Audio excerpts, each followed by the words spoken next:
Hey guys, today I'm going to show you how to put together this wonderful black and white banner.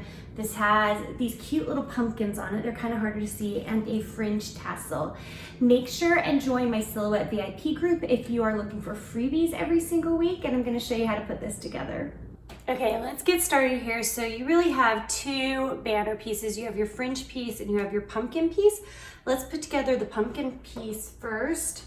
I'm using hot glue and stick glue today.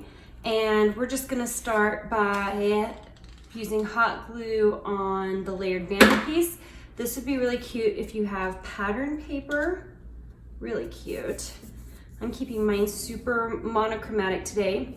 I used a more lightweight paper for this pumpkin, and I think this would be really, really cute in a pattern paper.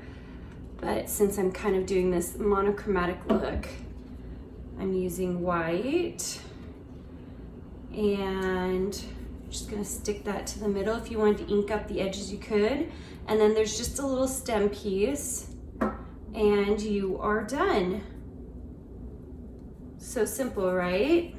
Okay, super easy. Now the fringe is also very easy to put together.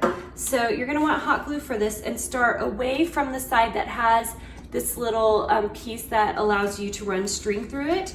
You're just gonna roll it from this end, and when I say roll it, it's almost like a fold, and you're just going to roll it all the way until you get to the end.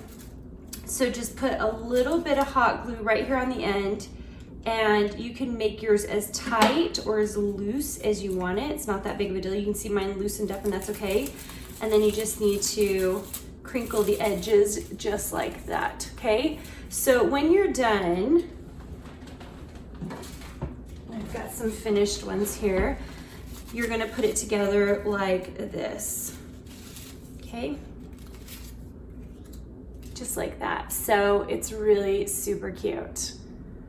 And of course you can hang it any way that you want. I've got mine hanging on my mantelpiece. It just looks super cute. You can see how you could do it with really, really bright colors and it would be fun. But I hope you enjoyed.